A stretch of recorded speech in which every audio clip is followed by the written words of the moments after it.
Hey folks, happy holidays. It's Jeremy Kirkland. You're listening to Blamo. How we doing? I gotta be honest with you, this is the 5th time I'm recording this intro. I won't lie to you. I mean, it was a good week. Everything was good. And I sat down to record the intro. I always like to do these. I'll be honest, I like to do them the night before. So, things are fresh. It feels very current.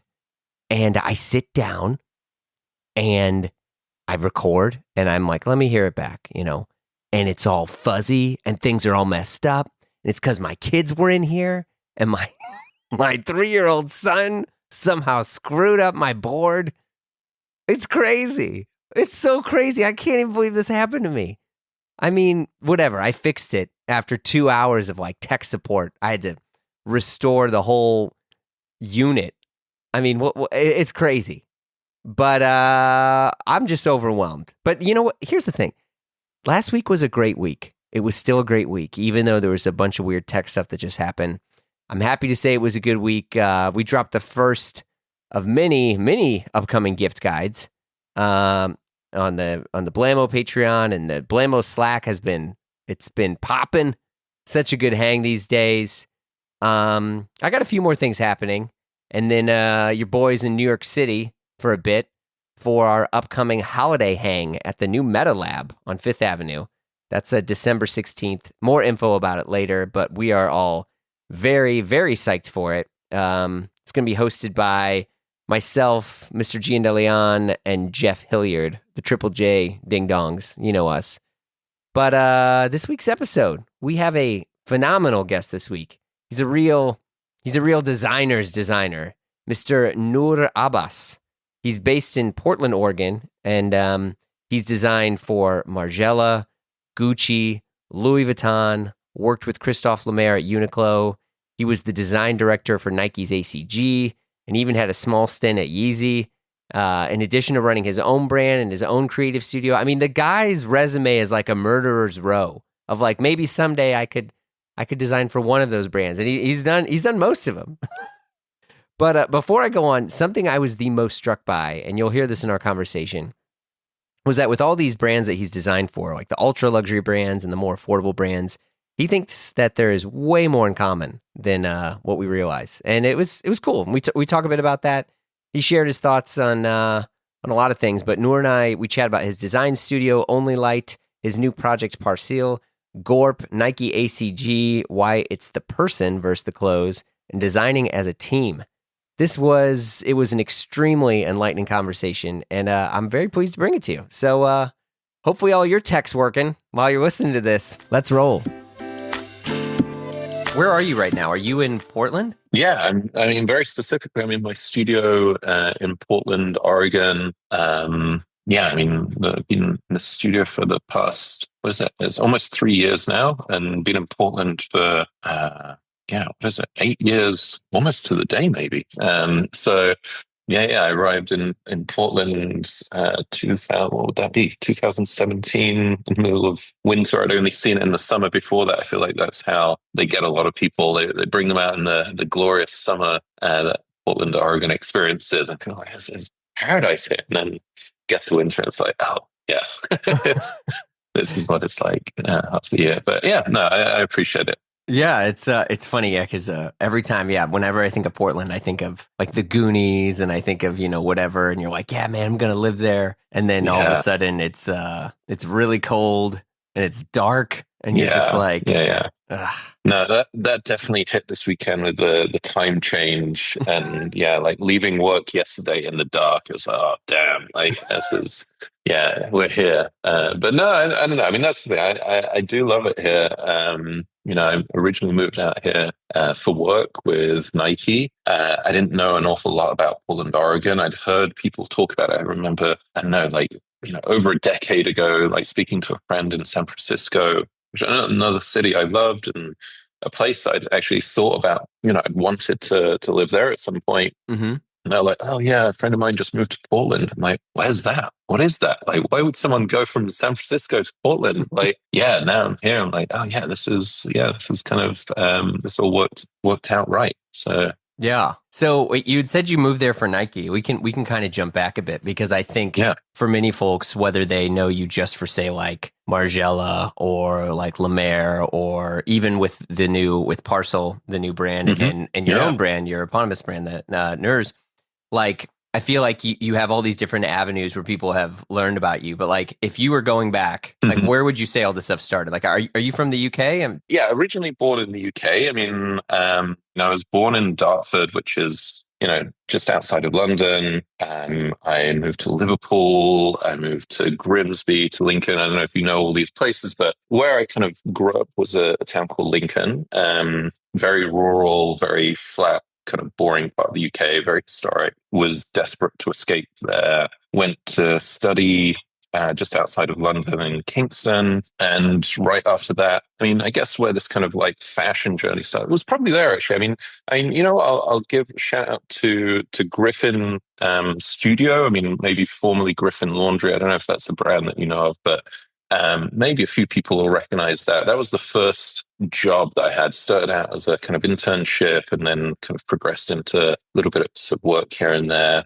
So that was what, year 2000, 25 years ago. So Hell yeah. kind of odd parallels. Like Griffin was a brand. They had their own brand.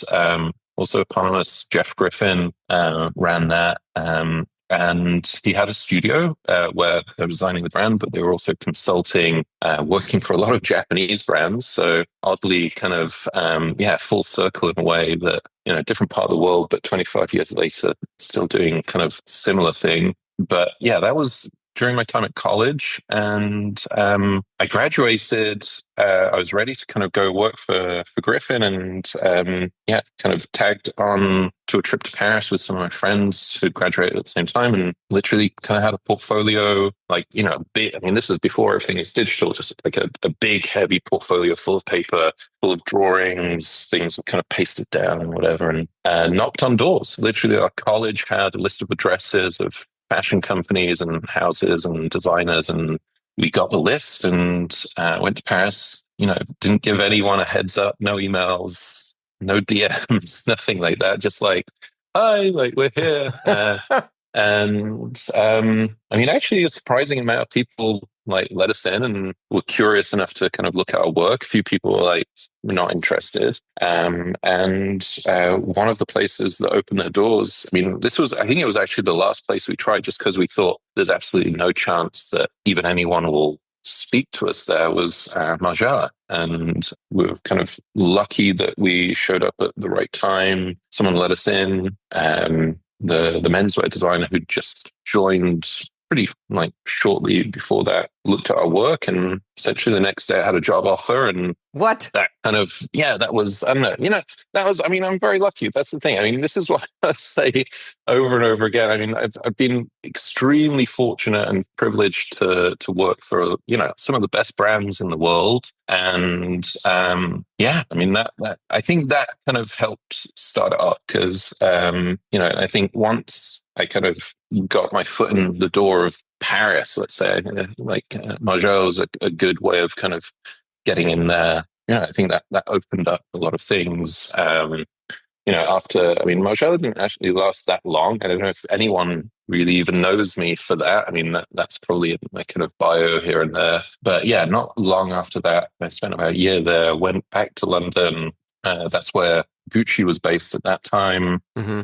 Spent a couple of years working for Gucci, which, I mean, that's a whole other story. I mean, also an amazing experience. Didn't expect it to be. I just thought, I can't really say no to working at Gucci. I wasn't a big fan of what they did, style-wise, but I got in there and actually realized that the process was, actually not so far away from what I knew at Margiela. The designers were great.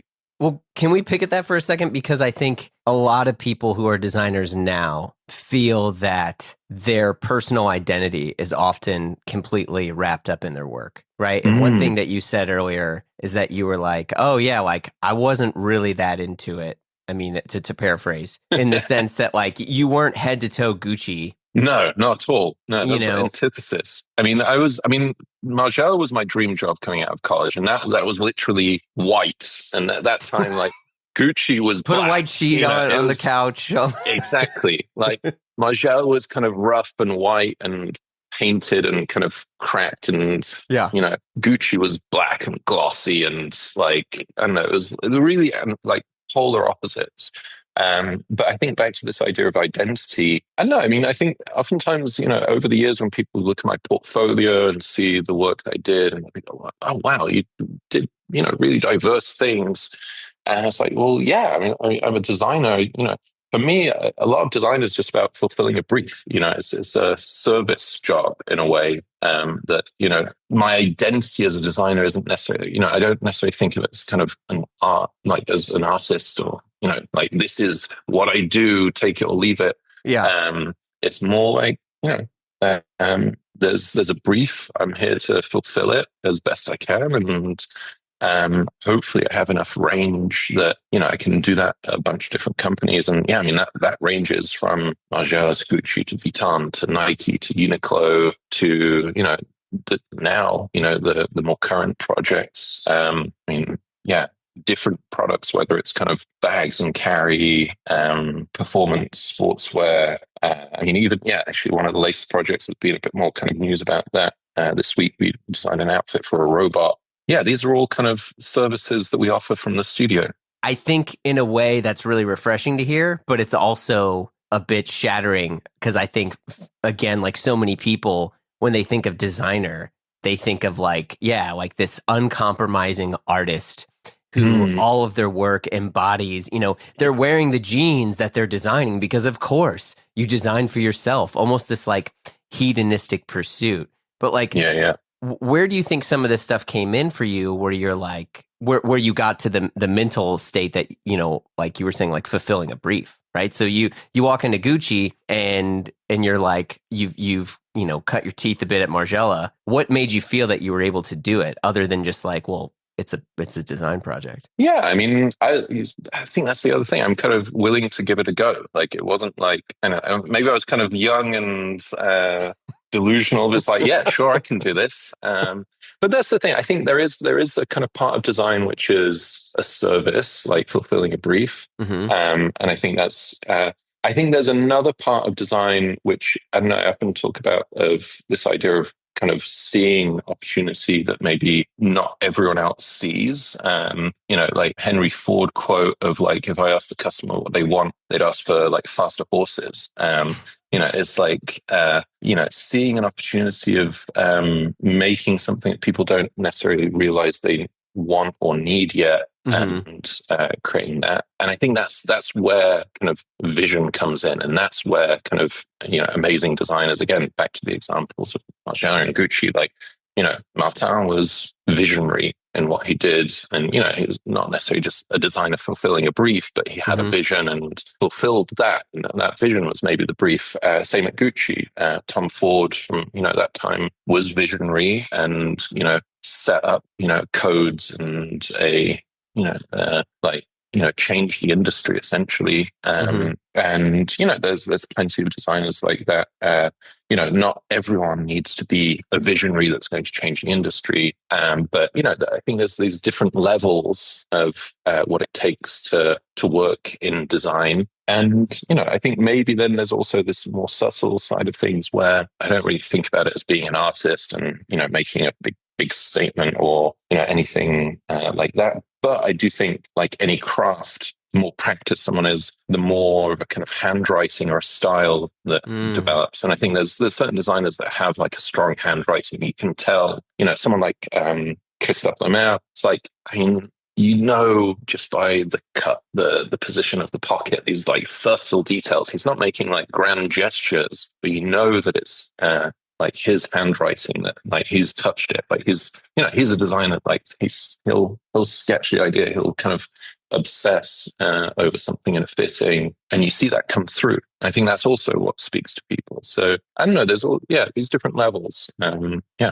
Well, what would you say your handwriting was then at the time? So, let's say back to the Gucci thing or post Gucci. I don't know. I wonder if I'm still trying to find my handwriting. I don't Oh, know. come Maybe. on. I don't know. Maybe. I think this is hard objectively to like to say. Okay, these are the things that are like the tells. Like I'd be very interested to know if there's people that recognize my work. I think we design a line Goldwyn Zero here from the studio, Hmm. and the new season came out recently, and I think someone was commenting about a hoodie that we'd released there, like, oh, it's basically just the Nor hoodie in a different fabric or whatever. Yeah. It's like, oh, I thought it was a completely different thing. Maybe there is a certain thing, like, I've got a tendency to, I think, well, actually that's true. I think anyone, has a tendency to have certain preferences and make certain decisions. And yeah, maybe you keep doing it over and over again, and you kind of learn that about yourself. Like, okay, I know that I prefer something, proportionally, something. And I think I noticed when I was at Vuitton, I mean, this is over 10, 15 years ago, I preferred things to be a little bit shorter in the body, like that's edge, I mean, and that's kind of carried on now. Like, if like, I'll notice if it's like a few centimeters, like too long, or and we'll have big debates whether it's right or not. Or Yes. Okay. but Okay. Now we're into it. All right. yeah. So I guess that there is maybe a handwriting that I have. I don't know. If that's something that people can.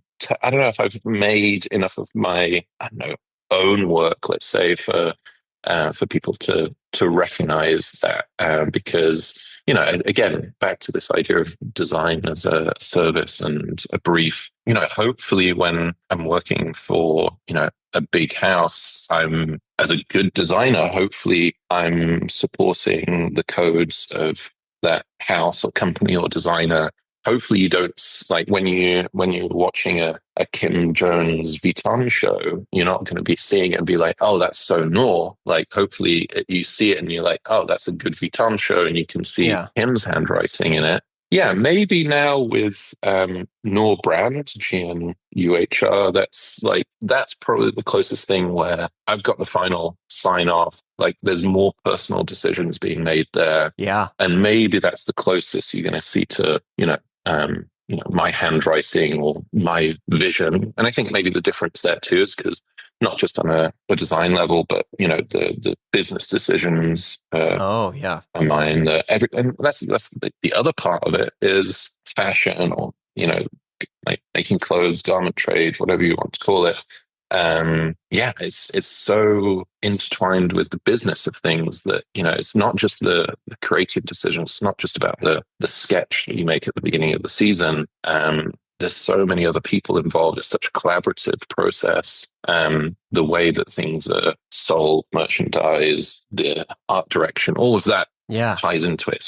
It all has equal weight. So, sometimes I might be playing a very small role in it. Sometimes I might be playing a bigger role, but yeah, depends. You said equal weight, and I'm really glad you said that, because I feel like the designers that maybe appear to be struggling right now are, existing in a world where they're really trying to die to a specific medium, in the sense that, no, this is how I've always done it, right? Mm-hmm. And fill in the blank of whatever that is, whether it's drawing, or whether that's their marketing, or whether that's a core product. And there's a part of me who really empathizes with that individual, because, what makes an artist great for me has always been the convictions of those artists, right? Mm-hmm. Is like what they feel that drives them. But to be in a business as an artist and a designer and a creator is this whole other ballgame. And, when you see some of these brands succeeding or getting all the, the traffic or the engagement, whatever that is, it's usually because they're trying to engage on these other mediums where people are. And so I'm curious, for you as a designer, like, how do you approach other mediums, whether they're social or, even on the website of Parsel, right? Like, it's a very specific visual. It doesn't really tell you that much about the product in a way. And I say this respectfully, in a way that you're like, I think I need to actually pay attention. Like, Yeah, yeah. I think I need to read and discover. And so like the whole customer journey, which I think is an art into itself, and who commenters or listeners can fight me on it. Like, there's a very specific thought process that you've gone about here. So I'm curious how you kind of navigate, not just the evolution of, fashion commerce, but also how you're telling your own story in these different environments. Yeah. I mean, I don't know. I think, well, the example you used with Parsel, I mean, that's a very interesting one because back to what I said before, like that's been incredibly collaborative. I mean, what you see on the website, again, maybe I've played a role in that, but, there's been lots of other people involved, lots of like whole team involved just on the product, then multiple other teams, like working on the image, the branding, everything. So, I mean, maybe what you see on like the Parsel website, I mean, hopefully first thing that hits you is maybe the images and video from Row Etheridge. I mean, that was incredible. Yeah, dream to work with someone like that. Yeah. Being a fan of his for so long. And the fact that Parsel kind of allowed, to kind of have the product that we've been working on be put into the context of literally seen through like Rose lens. I feel like just added a whole other dimension to things. And that wasn't necessarily planned, but that was an opportunity that came up, and we jumped on that. And I think that kind of gives us something, gives a whole other dimension that hopefully was there, but kind of, I think like Roe revealed that. Then, you're looking at the design of the site and the branding. That was Guido from Studio Temp. They're based in Iste. I mean, I guess maybe he's more known for work he used to do with Virgil Abloh for Off-White. But I mean, another amazing designer, great point of view, also helped shape things. That adds again like another dimension that's kind of it kind of complements the product. And I suppose there we kind of worked more kind of collaboratively from the start. So actually that kind of the brand image maybe had, there was a bit more of a conversation there. So there's an influence from what he was working on from a kind of image and branding point of view while I was working on the product. So I don't know, that's where it all becomes intertwined, and it's still early days. I think it's only, I don't know, what is it? Barely even 2 weeks since we launched that to the public, since the website went live. So there's actually a lot more to reveal. I think we've kind of, don't want to kind of put too much out there at once. And hopefully I'm glad that, it's already intriguing. But yeah. Yeah, quite. When you were like younger and you were, designing for yourself and just like say practicing, was there a person in mind, or like whether it was an actor or a musician, where you were like, oh, if this person gets me, I'm in? Like, and if so, who was that? I don't know. I kind of almost want to say it because I feel like they've had so much kind of attention recently. It kind of takes away from when I first got into them. But I would say, I mean, it's Radiohead. It feels a little bit kind of like mainstream to say that now because everyone loves Radiohead and they're the greatest band in the world, and maybe they're controversial in certain ways, and blah blah blah. But this is back in, these are like my formative, like, I was like kind of early mid-90s in the UK, still trying to figure out, my identity or even what I wanted to do in life. And, heard Radiohead and bought the records, and, I remember seeing them play, I think it was the Benz tour. So 1995. I mean, this is the first concert I saw, and, saw Tom York on stage and Johnny Greenwood, and just being like, oh my God, these are like the coolest people I've ever seen, especially coming from Lincoln, this kind of provincial, wherever the fuck it is, and seeing that. And I think kind of, I don't know, like obviously I bought the t-shirt or whatever, but it was like, well, they're not wearing Radiohead t-shirts. It's not like, if like, I'm not going to be like that if I wear the merch. Like, I want to know, like, what are they doing to be like that? So of course, then back then, we like I don't know if you had equivalents in the US, but like would buy there was weekly music newspapers, so Yeah. NME and Melody Maker and whatever, and I'd kind of pore over like the images and articles and kind of study like what t-shirts that they're wearing, what shoes are they wearing, what's the jeans like, like, okay, can I emulate that look? And then maybe it's like, then I kind of started to get more into fashion and kind of, started buying magazines like ID and The Face and Days Confused. And then you start to see, oh, like they're looking at this thing, and you kind of start to connect the dots, and it makes more sense. And then you're like, oh, I can go like a level deeper. I mean, I often think about, these are, I feel like things I learned at school in like history class of like, primary sources and secondary sources and whatever. Yeah. Like, but I feel that there is that when it comes to kind of like researching fashion of like, you might be looking at like when someone's wearing something, it's almost like a tertiary source. Like it's already like a few levels down the line that's like being kind of digested. And so then you go back a step and it's like, well, how did they get to that point? And then you see that they're inspired by someone else. And then like, I don't know, maybe in the case of Radiohead, maybe they were looking at Morrissey, and then you look at the like images of Morrissey, and then you realize like, if you look really closely, like, and he's holding his jacket open, there's a Comme des Garçons tag in it. It's like, hang on, what's like, and then, you start digging through these layers and getting closer to the source of, who are the first movers in this? Like, who are kind of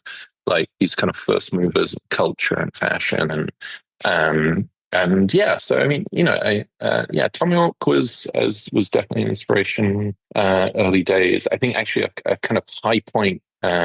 I think I've kind of mentioned this to other people. Of like, people ask me maybe more with the Yeezy connection, because of like celebrity and everything like that. Oh, what does it feel like when celebrities like wear your stuff? And I'm usually, not, doesn't really mean that much. I'm not really that bothered. I've seen celebrities wearing things I've designed, but I also, had the chance to meet some of them, and they're regular people, and maybe they don't even know that much about clothes, depending on who they are. Some are very knowledgeable. But I always said like, yeah, I'm more excited about people that, maybe in the industry wearing something that I've designed.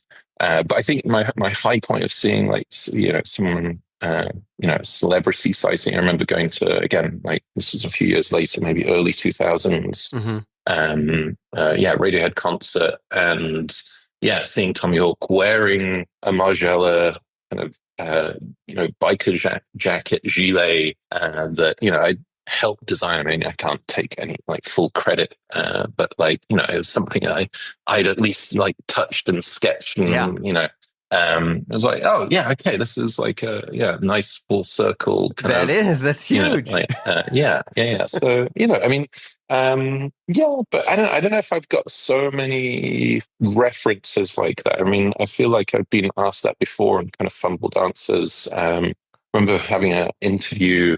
I mean, I didn't get the job at Blamo years ago with Nur Abbas, and he asked me a similar question. I completely fumbled, but I mean, I didn't get the job. So, it's not something I'm usually big into, but I think there's a couple things in that where, especially for you as a younger individual, because I think for all of us, as a young person, like getting into youth and culture and all these things, like you would see these people and you always felt that there was something more to it, right? Like, I know what you mean with Radiohead, and even like the Stanley Donwood stuff, where I was like, this is a band that it felt that they cared as much about their music as they did about the visuals of their stuff, and this is from, incredible like directors and other people like that who are making some of their stuff in music videos. And I was like, oh man, like I bet there's so much to it. I bet that, someone's really pulling the strings and controlling all of this. And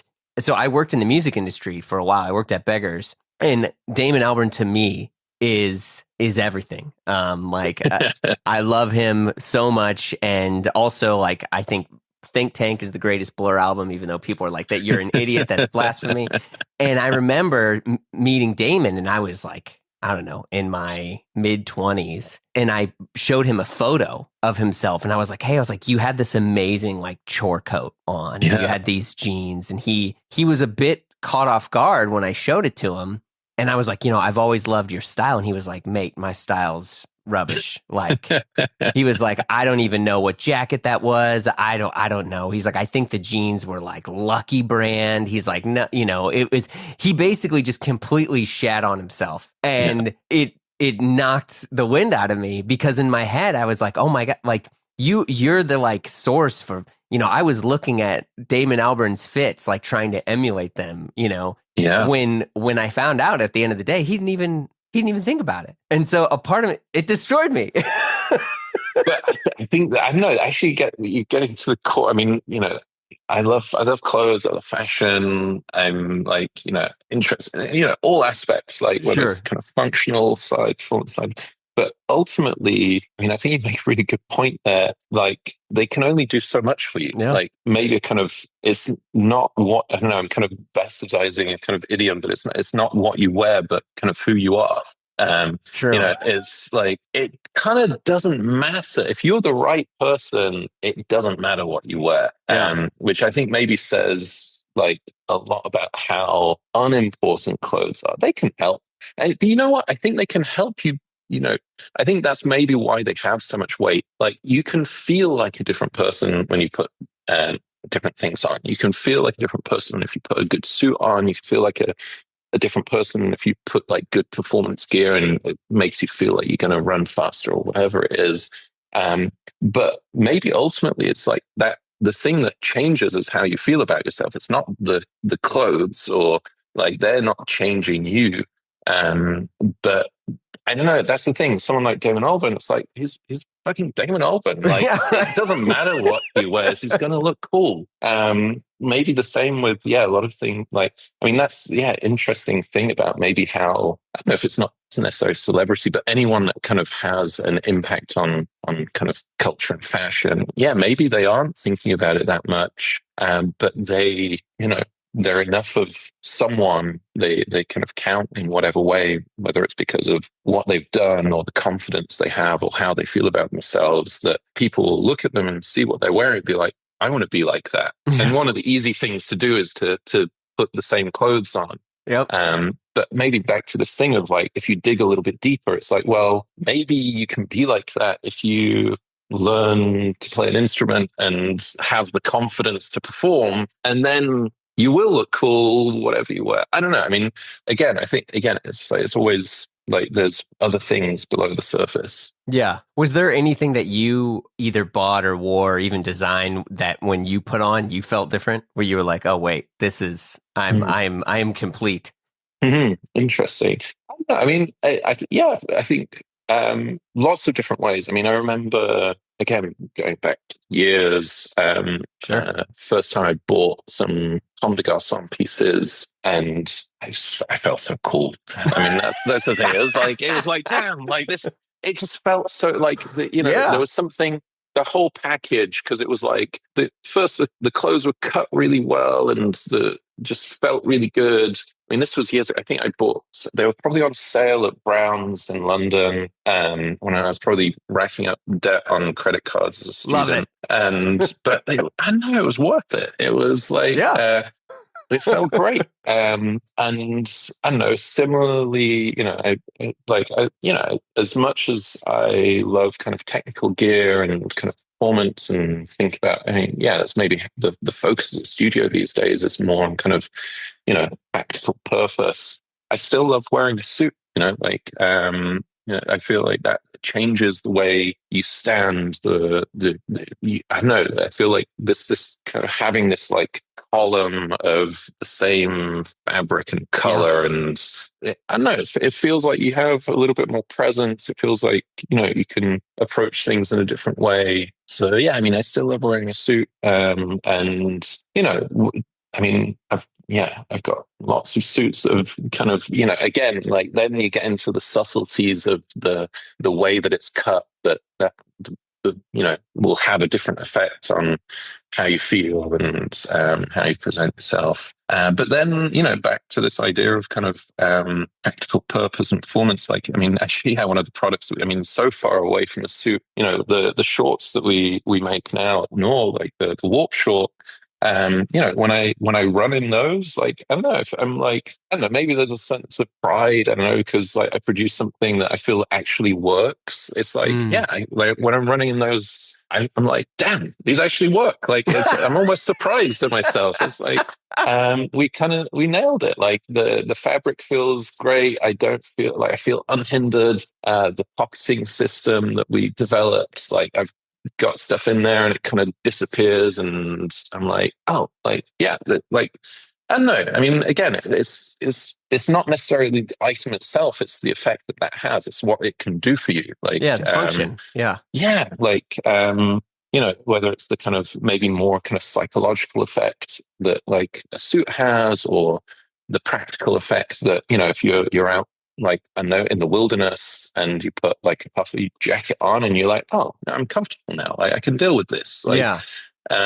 like that, maybe things that allow you to go kind of further. Like, I don't know, I've been making backpacks for a few years now, and kind of making one to the other. And yeah, being able to go on a hike and like carry like a backpack that I made, and feel like, and especially now that I've made so many of them and go through so many iterations, that it's like, yeah, this is actually exactly what I need. It's like tailored to me. And yeah, so I don't know, it really depends. But I think, yeah, all clothes have an effect. I mean, that's why I think I'm still in it and still excited about it. And yeah. Well, but I think that the candor of like your joy in good design is super contagious too, especially when it sounds like it was something that was your direct involvement of that design. I mean, that goes to show you, though, I mean, how much we all still kind of doubt ourselves, I mean, and I think I had spoken with a designer, and they talked about like what helps them design more is not against a critic, is not trying to make something better for even an end user, but it was to challenge themselves, because their own doubt of whether or not they could do it was always their greatest hurdle, which in a way sounds really vain, but I think that the understanding how in many ways we're our own worst enemy with our own sort of like mental health and self-esteem of like trying to find out whether we're good enough. Oh, absolutely. I mean, honestly, I mean, that was something I think after the time at Nike, I mean, Nike's got a lot of really great people, and, they've done some amazing things over the years, and it was like a, ambition to get there. I got there and then realized this kind of huge corporate structure does not kind of mesh well with me. And, after 5 years coming out of there, I was like, I don't know if I'm even a designer anymore. I don't know if I can do this. Like, no. And especially that I was going to Yeezy, I was like kind of being thrown in at the deep end. But actually, as challenging as a place like Yeezy was, and I was only there for 6 months. I mean, barely any time as well. I mean, it felt like 5 years in it, and maybe actually I probably produced as many designs and as many samples in 6 months as I did in 5 years at Nike. I came out of that actually with a lot more self-belief. I think I was challenged so much by Ye that, like, it was tough. But I came out, I was like, oh, yeah, I've got this. Like, it's like, this isn't, making clothes isn't that difficult. Like, I can, produce 100 sketches if I need to. I can find the factories and the sources that, I think, it kind of removed a lot of the self-doubt. And yeah, I think that's maybe also part of the fashion thing, because as much as, I think that's, that has been a big part of my life, and this kind of, every season coming up with a new thing. You don't need new clothes every 6 months. Like, you don't, like, fashion, like, companies, I'm sure there's a better model and, create a new collection every 6 months, whatever that is. But I think that's also maybe a little bit driven by, like, oh, well, we could probably do it better next time. Like, it's always like trying to kind of, there's always this challenge of like, I'm going to try again and like make it a little bit better or a little bit cooler or whatever it is. and there's always this kind of, okay, next time, kind of thing, or I'm going to try again, or I don't know what it is. But that's maybe these days with what I do, at least with gnuhr. I mean, yeah, we are always trying to figure out how do we make it better. But I suppose it's maybe more, again, back to this idea of kind of practical purpose. How do we make it, like measurably better? Like, how do we actually improve this as opposed to like, like, I don't know, making it a little bit cooler, whatever that means. So, yeah. Well, it's also, I think you have to think about the era that it's going to exist in. Like, do you remember so many brands made I'm air quoting now, like a phone pocket in the pants? Oh, yeah. And totally. well, what good is it now? Because the size of everyone's phones at that time was like a Motorola Razr. And now we're all carrying around giant candy bar rectangles. Yeah. And so the phone pocket's useless. I hadn't even thought about that. I just made the connection with an example that I gave you about our shorts that we make, which are essentially basically built around phone pockets. I mean, the irony. No, I never thought about it like that. But you know what? I guess the difference is, and this is my approach to design, is I think if you're too specific about something, it makes it less versatile. So there's like versatility comes from, being more kind of general, or, like those phone pockets that were designed probably around like a Nokia candy bar phone or whatever. I don't know, whichever era. If you're talking like early 2000s, it was probably a very specific form factor that no one realized was going to be completely obsolete in a few years. Whereas, now, like say the waistband, I mean, this was like, a big breakthrough when we developed this kind of engineered knit pocket that, it's, completely seamless. It's like there's no stitching, etc. It's very stretchy. And the whole idea is like, well, I mean, it's, we don't call it a phone pocket. I mean, that's certainly what a lot of people use because everyone has their phone on them all the time now. So it gets used as a phone pocket. But I think our idea was like, how do we make a pocket that's as general as possible, that can fit anything, that's stretchy enough to work for anything? You can put your like snacks in there. You can put your wind shell in there. You can put your phone. I mean, probably gets used more than anything for a phone. I think even, some of the imagery that we made, it's got a phone in there because that's the reality of things. But I think this idea, I don't know, hopefully everyone realized or was burnt enough by that era that like no one's going to be making, I mean, there was like, people were making like mini disc pockets, that's like, it's I think like Errol and Hugh, there was like an acronym jacket and that had like it was for a phone pocket for like the iPhone like 5. Very it was specific. Perfect. Exactly. And and it's like I'm probably guilty of doing things like that. Maybe even now. I mean, but we try and keep everything as general purpose. I mean, back to Parsel, that was like one of the factors. It was like, how do we make something that is really like kind of a deconstruction of what a bag is, and we're not going to fill it with lots of specific pockets like a laptop sleeve and a pocket for this and a pocket for that, because it's like we want to leave that open to the user. It's I think there's a kind of this idea of kind of making something work all round. I mean, it's like, for me, it's like the opposite of making something like a fishing vest. When you see a fishing vest, and I mean, I love the look of these things. It's like they've got all these very specific, exactly. Like Columbia fishing vest. I mean, I've got like racks full of them, but like, and they've got all these tiny little pockets that are very specific to things. I mean, I've even got like old, US Air Force vests, look like fishing vests, actually. Lots of little pockets. Actually, they're great because they've got the labeling still on them. And it says exactly what you were supposed to put in each thing. It's very kind of prescriptive. But, I think now, at least, our approach is almost the opposite. It's like, how can you avoid making something that specific? How do you make something that hopefully is more universal? And that's just kind of pocketing.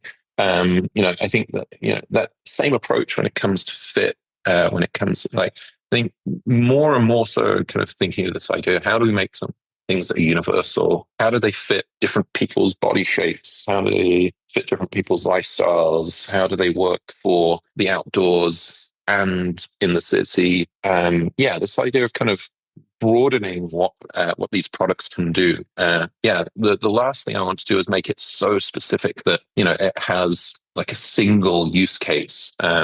Sometimes that happens, but hopefully they're the exceptions that prove the rule. Yeah, I mean, I will say I can never get enough pockets on anything that I've,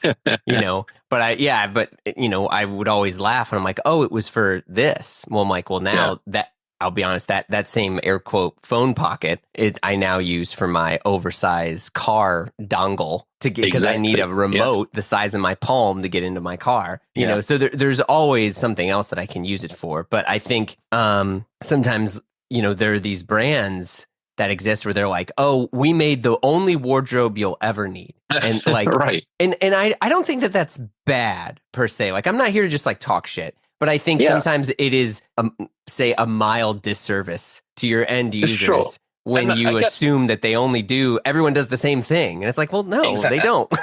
And I guess the reason I laugh is like, I don't know, like, you can't prescribe those things. Like, once you create the product, it's going to be out there in the world. People are going to use it how they want. Like, maybe it'll be part of the last wardrobe they ever have. Maybe it'll get mixed into something else. Maybe it'll get used in a completely different way.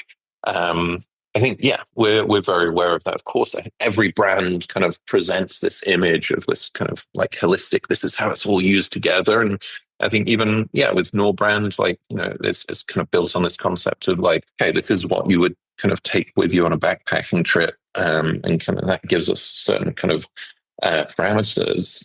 Well, that helps. But ultimately, and actually what we've been really lucky with, and it's been super interesting to see is, I mean, actually this like, I hate acronyms, UGC, user generated content. Like there's lots of people that post how they're using Nur on Instagram, and, we repost all these stories, and it's great to have like, to see how it's kind of part of like people's, backpacking setup, or how, what people are wearing with Nur stuff when they're running. And inevitably it's all mixed, like, and it's better for that. Like, I don't know, it's maybe almost embarrassing to see someone just replicate like the full look that we made to market it. I mean, hopefully it looks great too, but it's like, I think, seeing how people end up using these things is more gratifying. I mean, actually, I think that was like probably like when I was working in fashion, going from Vuitton. I mean, I don't know. I thought it would be more whiplash, but I went from Vuitton to UniqloU. And this was 10 years ago. And actually, the most gratifying thing was I was living in Paris, and I'd spent 10 years working at Vuitton, and it was very rare that I'd see someone wearing my design. Certainly, it was like walking around on the street wearing it, and inevitably it would be, like a middle-aged guy who didn't style it well, whatever. Oh no! Exactly. I mean, that's the thing. Like, you're designing like very expensive menswear, and I don't know. It was like maybe it wasn't that cool at the time. Whatever. I went to UniqloU, and all of a sudden, like however long after I started, once the things hit the market, I'd walk out of my front door of the building I lived in Paris, and there'd be cool kids walking by wearing the stuff that I designed. And all of a sudden you see it everywhere. I remember moving to Portland and, meeting new people, and be like, oh, yeah, this is like the fleece I designed, or the hoodie I designed. It was out there, and like people would kind of had it as part of their lives. And that was super gratifying. Like, I mean, that I think is a big part of it too. Again, back to this idea of like design as a service. It's like, like want to make these things so people can use them and for them to be part of their lives. It's not just about this artistic statement that people look at from afar. These are like, practical, useful things. So when people use them and they use them in their own way, even better. I think that's really beautiful. I mean, because you're right. And I think sounds like a more happy and content, designer that you're okay with things being repurposed after they've left your hands. and Oh ultimately yeah, that's yeah. that's how you designed itself, right? But yeah, it is very interesting because I mean, I won't name names, but I've had people on and they're livid when someone is like perverting their designs, and I'm like, Jesus, like, come on, like, but I mean, no one wants to see. I mean, and maybe there's a larger cycle there. You don't want to see what you've created become uncool or like kind okay, of that's one thing. Fair. represented in the Yeah. wrong way. Like you don't want it to. But I don't know how much control you have over that either. Like I mean, certainly. Actually, yeah, I feel like this is. I mean, maybe this was the era that I was working at places like that, like Gucci, Vuitton. They were very careful about like Mm. how they were represented. They were worried if certain people wore the clothes and if that kind of damaged the brand. And but I think maybe that attitude's changed. I remember at Gucci. I was kind of excited to try and do some things that had a little bit more irony and Yeah. take like the old bootleg T-shirts and do stuff like that. And I think there was at that time, and this is early 2000s, like people were very not even cautious, but just like, no, we don't do that. That's going to damage the brand. It's going to Yeah. fast forward like probably not even 10 years, like 15 years, like that's almost become the norm with kind of luxury brands. Like it is normal to kind of have like approach things with irony and not take themselves so seriously or play around with the idea of kind of how people would bootleg their brand. And yeah, I don't know, I think that idea of, again, this idea of being kind of precious about culture. I mean, I think that's the thing with culture. It is always like, by its nature, it gets passed along and evolves. And That's right. like, Yeah. if it's, I don't know if it's even culture anymore, if it's completely static. Yeah, so I don't know. I think that's kind of inevitable. That yeah, I like being part of culture in that way. That like, yeah, you pass it along. Yeah. Well, you've designed for very, very, very high-end luxury brands and also brands that are drastically more affordable with a much larger distribution footprint. Yeah. What is one thing that you found in common with both of those brands or both of those polarities per se? All right. So I think this is something I realized very quickly, or was almost an epiphany when I went from Vuitton to UniqloU. And I think I've given this example in the past. I mean, let me see if I get this right. But okay, at Vuitton, we were making individual items that were very expensive. So, it'd be normal if I worked on like an entry level piece of outerwear that would be probably equivalent of like $2,000. Probably that's even changed now. I mean, this was 10 years ago, like luxury prices have now it's gone crazy.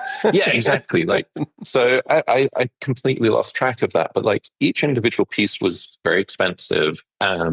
I remember, I mean, this is an example. I think it was the first show that Kim Jones did at Vuitton. I worked on an alligator jacket and it was a showpiece, but they actually produced it, very small quantities. I think it was just for the, again, hate acronyms, but VICs, very important customers. Mm-hmm. They sold, I think, I don't know, a handful. I don't know the exact figures, like 5 or 6. And it was, I think at that time, it was like a 70,000 euro jacket. So maybe $100,000. I don't know. Okay, sure. But let's say they sold 5 of them. Mm-hmm. That's $500,000 of revenue from that jacket. Which, I mean, that's decent. That's like doing great business if you can do that. Way to go. Amazing margins, etc. Then I went to UniqloU and maybe they're making a jacket that's like like at the higher end, like $50, whatever. I mean, like, the price is extremely reasonable there. Maybe they've gone up slightly, but certainly not in line with luxury prices. But that jacket, they'd sell, I don't know, 300,000 of them. I'm not even that good at mental arithmetic, so I can't tell you what like that equals, but it equals more than $500,000. Yeah. So which design has more value, or which design do you need to feel more responsible about? Oof.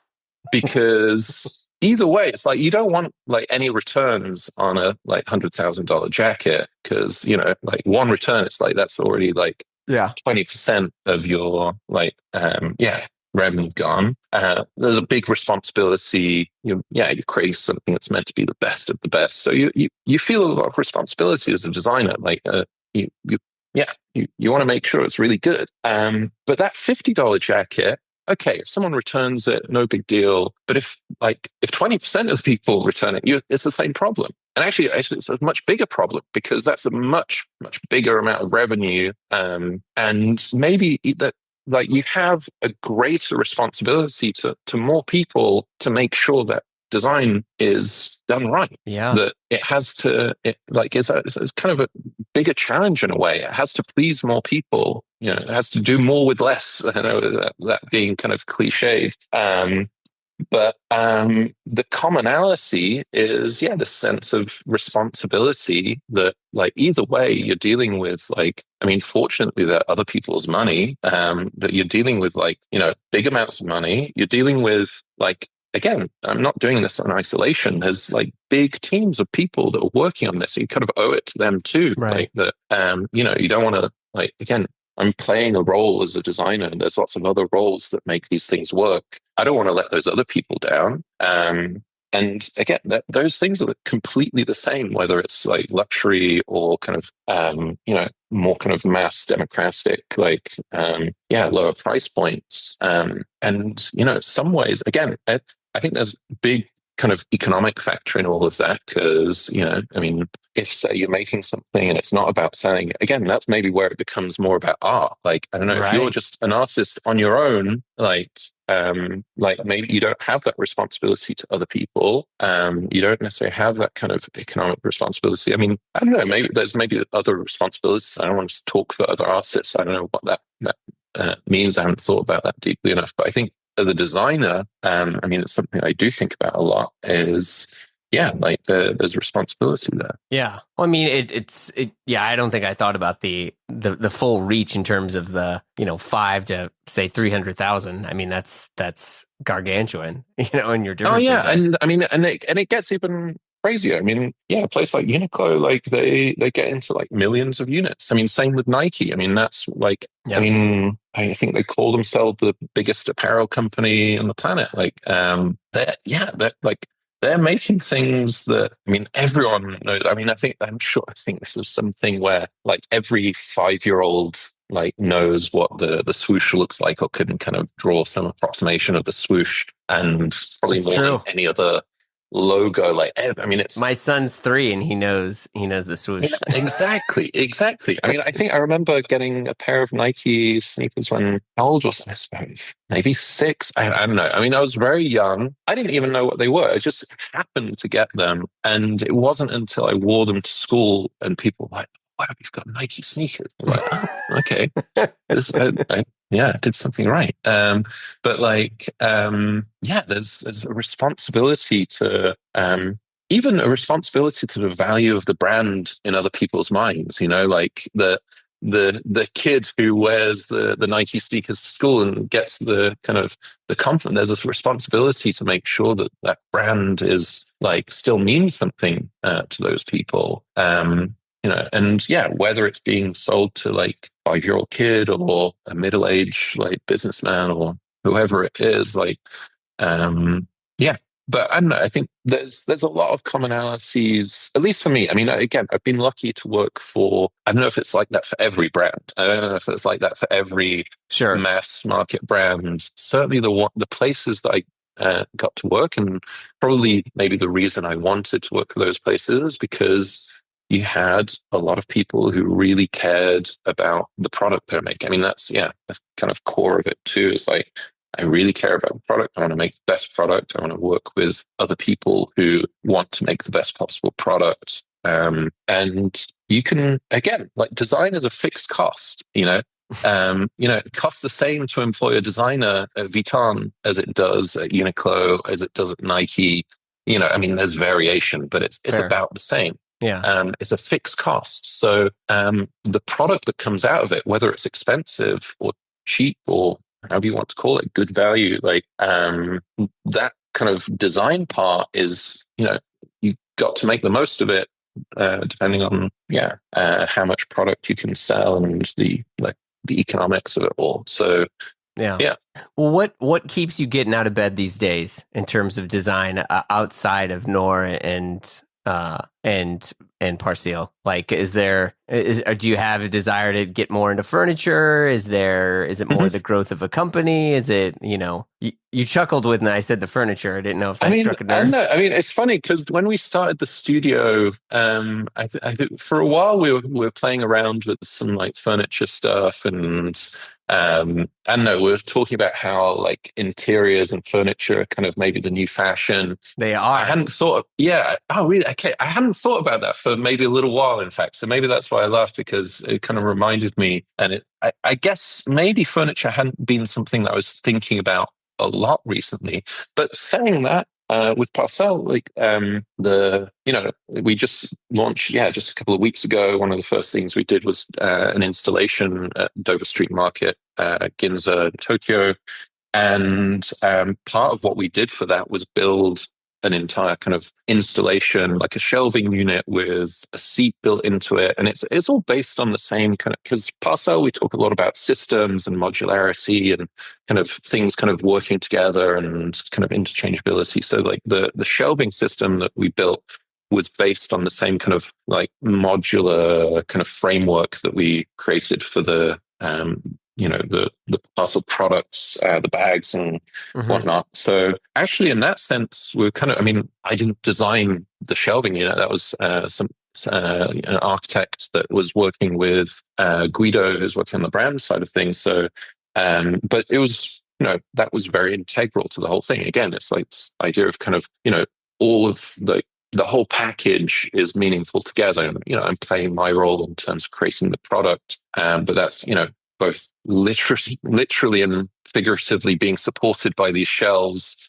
And, and actually, like what I said to a lot of people, because I was lucky that happened to be there at the same time as the launch. I was there and it looked really impressive. And what I said to a lot of the team when I came back, I was like, the shelves really helped it, because right? it's a big shelving unit and it fits really well into Dover Street Market, because there is this concept of like each designer has their own kind of like zone, and it's not just this kind of uniform like white expanse. It's got a lot of personality, and Parsel kind of fit into that and had its own identity, which kind of complemented everything around it. I think actually we were right in front of the Lemaire corner. I think Christophe was there the same day, and I think so it was kind of, and these things are kind of polar opposites. Like the Lemaire corner is like very like handcrafted wood and kind of soft and warm and very human, and then the Parsel stuff is very kind of rational and kind of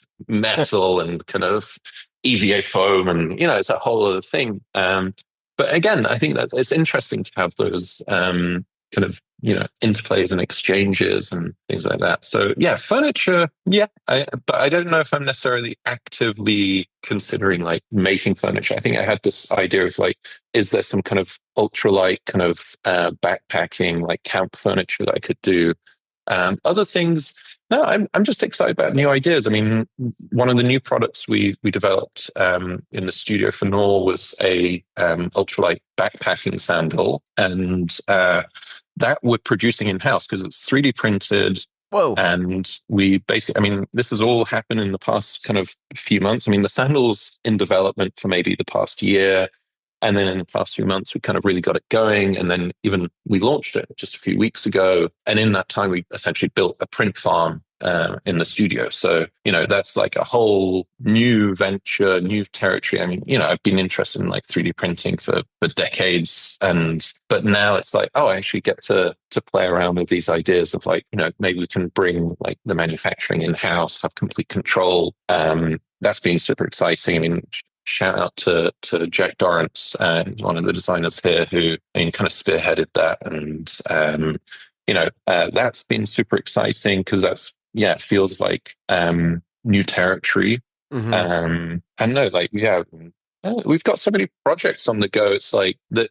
I mean, it's like it's easy for me to like, I can kind of jump from one thing to the other as soon as like, I don't know. I'm trying to think how to describe it. Like, I'm not usually kind of like, okay, what should I do next? It's like, okay, we've got all these things we've got to figure out. It's like, yeah, a bit more in the moment. Yeah, no, I mean, yeah.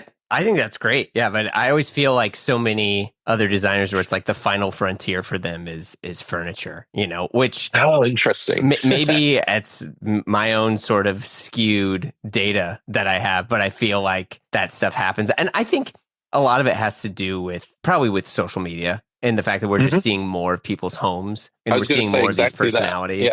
So exactly. Yeah. That changed. I mean, when I was growing up, yeah, like you would bring your friends over or whatever, but like it wasn't a huge consideration, or like, it didn't matter that much if you didn't have to have like a designer sofa or tables or chairs or whatever. But it's true now, social media, there's a way to communicate that a bit more. I mean, actually, that's a kind of core a little bit to like maybe the change in my design practice. What the internet has done to culture and how people can communicate things about themselves. Because, whereas before, like, clothing was valuable in the sense that you could use that to communicate yourself to the general public. You would walk out your door and everyone, you had, whether it was the truth or a lie or whatever, you could communicate something. True. Yeah. Okay. Yeah. Whereas now, like, especially social media, you've got another outlet. You can post something, again, whether it's the truth or a lie, you can tell a story about yourself. And, maybe if you take a selfie in front of a mirror and it happens that there's a designer chair in the background. Like, or my Eames whatever. Lounge or my Vitsu or my USM. Exactly. That takes on a more important role in terms of your, like, how you communicate, like your like social projection of who you are. So that becomes more important. But how, at least for me, furniture becomes more important. But that's also where I think why maybe I kind of have more emphasis on creating, practical designs, whether it's clothes or bags or whatever it is. Like, because the way I see it is like, okay, if you've now got this new outlet of being able to project to the world, to express something about you, again, whether it's like honest or not, like you have this outlet that you can use. Why not use that for something as frivolous as fashion, where, whether it's you kind of have some kind of digital projection, or I don't know. I mean, I don't know how you'd go about this. You rent something, you take photos. I mean, I'm sure there's plenty of people that will take photos of something that they don't own and they want to kind of have that flex. Yes, quite a bit. Yeah, exactly. So what does that mean on the other side? Is like, it means that the stuff that you actually use becomes maybe even more important. The stuff that actually like is not about like your social projection, like the stuff that you actually need on a physical level, like the stuff that you need to go on a run is like, I mean, yeah, people are still running and taking a selfie and like it has to look good, but then there's that physical act where it has to work well. Or if you're going into the wilderness and backpacking and you need clothes that, might be kind of critical in terms of like, whether you survive on whatever level. Yeah. If it rains so much or it gets so cold that like you need to have the right gear to kind of, at least be comfortable, but, in the worst case, kind of survive that. It becomes very critical that stuff works. So I think for me, there is this kind of like interplay, and maybe kind of at least the influence that's had on me is more emphasis on the physical things that work on a kind of practical level, are maybe almost more important if you're going to invest in them than the things that are just there to kind of express something on a kind of cultural level or like a social level, whatever it is.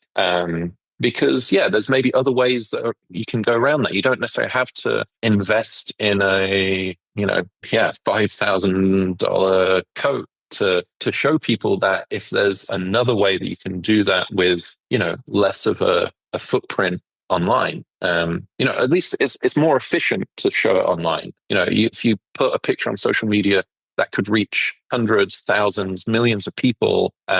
Whereas if you just wear something out and about, how many people are you going to see during the day? If you're in a really big city, maybe a few hundred people might see. If you're in a place like Portland, I don't know, maybe 10 people see me wearing this today.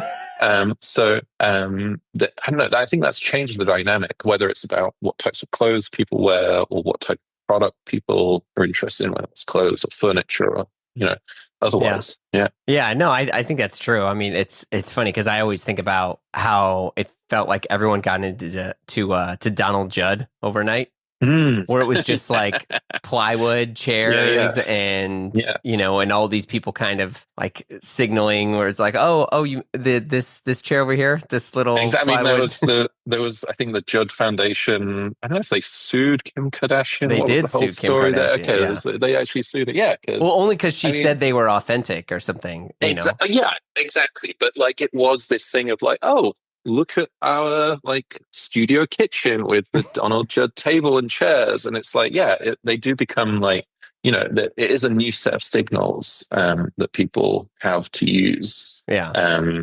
Well, again, like I said, it doesn't necessarily have to be true. Yeah, it's true. Before we wrap, is there anything you want to add or mention or discuss that I didn't pull up? Just a shout out to the other people in the studio. I mean, design, especially kind of making clothes, is such a collaborative process. So shout out to the rest of the team in the studio. I'm probably going to forget a bunch of people. Garrett, I already mentioned Jack, Austin, Lynn's here, Marilyn, Taylor. I don't know, have I missed anyone? I probably missed someone. But everyone, I think for me, I'm talking about all this stuff, but again, I've probably said it so many times while we've been talking. Like I just play a part in all of it. So I think what I say to everyone is, fashion shows should have credits at the end. Usually there's just like one person that comes out.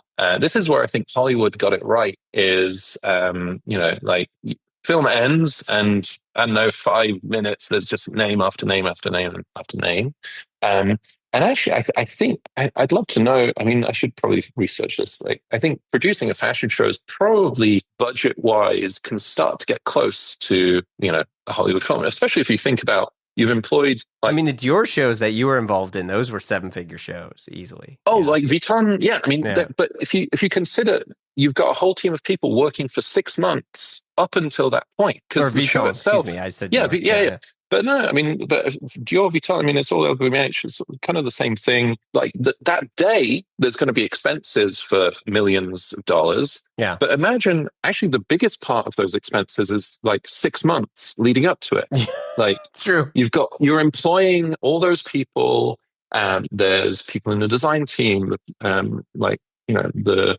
people handling production and development, pattern makers. There's factories. Like, actually, you could probably make a list of credits similar to a Hollywood movie. If you consider a 6-month period of employing all those people, putting on the fashion show, probably economically rivals a Hollywood movie. And at the end, you just get one person that comes out. It's interesting you say that because I feel like I remember going to early fashion shows when it was like Mercedes-Benz Fashion Week. This is the early aughts for me. And there would be a little flyer sort of like credits.